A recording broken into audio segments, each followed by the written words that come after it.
Halo teman-teman, jumpa lagi dengan aku, Linda. Kita lanjut ke bagian 13 ya. Oke, mari kita mulai.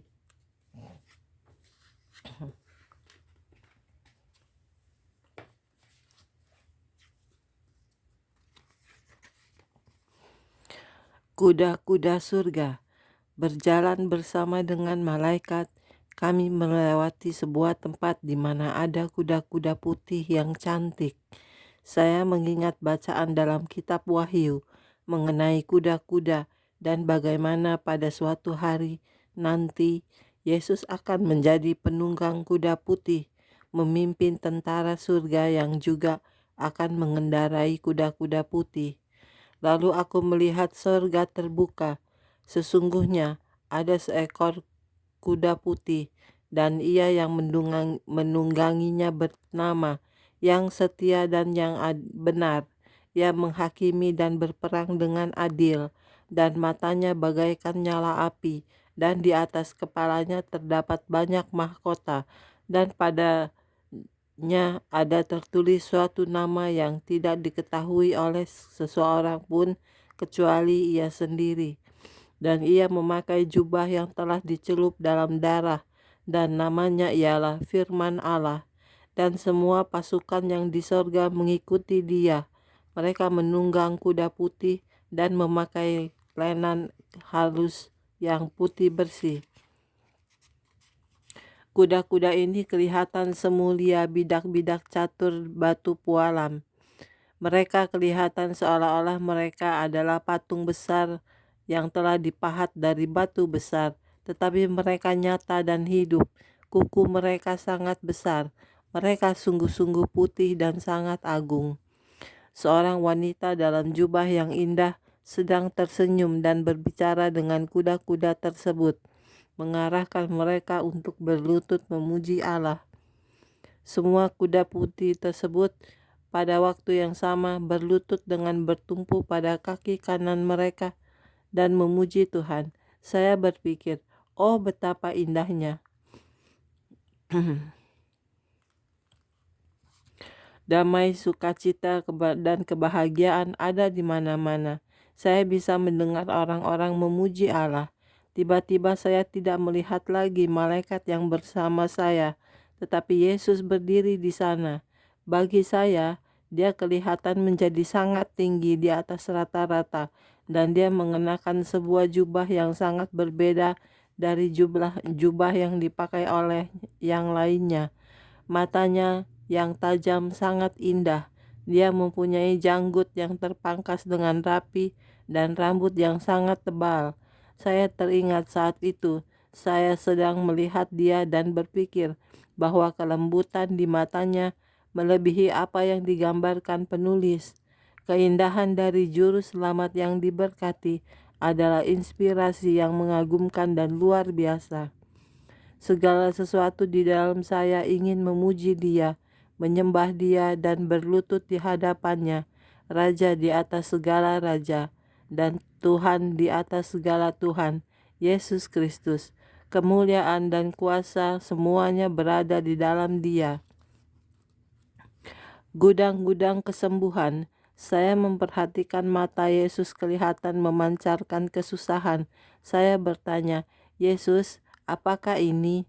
Anakku, lihatlah. Dia melambaikan tangannya ke arah gedung di mana saya melihat sebuah lubang yang sangat besar terbuka. Dari lubang tersebut, kemuliaan dan kuasa, gelombang-gelombang kuasa datang mengalir keluar. Saya bertanya kepadanya lagi, Yesus, apakah ini? Anakku, apakah engkau melihat kesembuhan di gudang-gudang ini? Ya Tuhan, semua berkat ini menantikan umat Allah. Penderitaan di dalam kehidupan ini sungguh tragis. Berapa banyak penyakit, sakit penyakit, penderitaan fisik, cacat, dan penyakit yang serupa diderita oleh orang-orang di sini. Anda melihatnya di mana-mana. Berjalan saja dan telusuri koridor-koridor rumah sakit apapun atau pusat pengobatan yang besar. Kunjungi rumah sakit bagian penyakit menular, kesehatan mental, fasilitas perawatan intensif, gudang ruang gawat darurat, dan tempat-tempat perawatan lainnya yang merawat orang-orang yang mengalami penderitaan yang mengerikan dan penderitaan fisik dan mental yang tidak tertahankan. Sakit penyakit adalah hasil dari kejatuhan Adam dan Hawa di Taman Eden. Itu adalah salah satu konsekuensi dosa. Beberapa orang melihat sakit penyakit sebagai suatu gangguan, kondisi tragedi dari manusia, dan atau hanya suatu bagian dari keberadaan yang normal. Kenyataannya, itu adalah sebuah kutukan dari setan. Kesembuhan di surga. Kebutuhan akan kesembuhan begitu berlimpah. Saya sakit penyakit dan adalah pencemaran dari kehendak Allah. Itu adalah bagian yang tidak alami dalam peraturan Allah. Sakit penyakit tidak berasal dari Allah. Itu tidak datang dari surga. Dosa berasal dari sebuah sumber yang jahat, bukan dari sebuah sumber yang baik. Ketika kita sampai ke surga, segala sakit penyakit dan penderitaan akan hilang untuk selamanya. Penderitaan fisik terburuk yang mungkin terjadi di dalam kehidupan ini tidak sebanding dengan kemuliaan yang luar biasa yang akan dialami. Di surga, dengan tubuh yang sempurna, kita akan beristirahat di dalam Kristus dengan tidak lagi menderita penyakit atau penderitaan fisik. Dia juga menginginkan kita untuk disembuhkan sekarang. Salah satu nama Allah di dalam Alkitab adalah Yehovah Rafa, yang artinya Tuhan penyembuh kita. Allah membuat sebuah perjanjian khusus mengenai kesembuhan dengan umatnya. Dia berjanji kepada bangsa Israel, firman-Nya, jika kamu sungguh-sungguh mendengarkan suara Tuhan Allahmu dan melakukan apa yang benar di matanya dan memasang telingamu kepada perintah-perintahnya dan tetap mengikuti ketetapannya, maka aku tidak akan menimpakan kepadamu penyakit manapun yang telah kutimpakan kepada orang Mesir, sebab aku Tuhanlah yang menyembuhkan engkau. Walaupun sakit penyakit adalah bagian dari kutuk dosa, Yesus telah mengangkat kutuk bagi orang percaya melalui penebusannya akan dosa.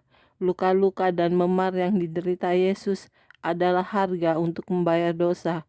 Dia menjadi juru selamat kita, tetapi penderitaannya melakukan lebih dari sekadar membayar dosa. Penderitaannya membangun dan memastikan Yesus sebagai penyembuh. Tetapi dia tertikam oleh karena pemberontakan kita. Dia diremukkan oleh karena kejahatan kita. Ganjaran yang mendatangkan kesembuhan bagi kita ditimpakan kepadanya, dan oleh bilur-bilurnya kita menjadi sembuh. Ia sendiri telah memikul dosa kita di dalam tubuhnya di kayu salib, supaya kita yang telah mati terhadap dosa hidup untuk kebenaran. Oleh bilur-bilurnya kamu telah sembuh.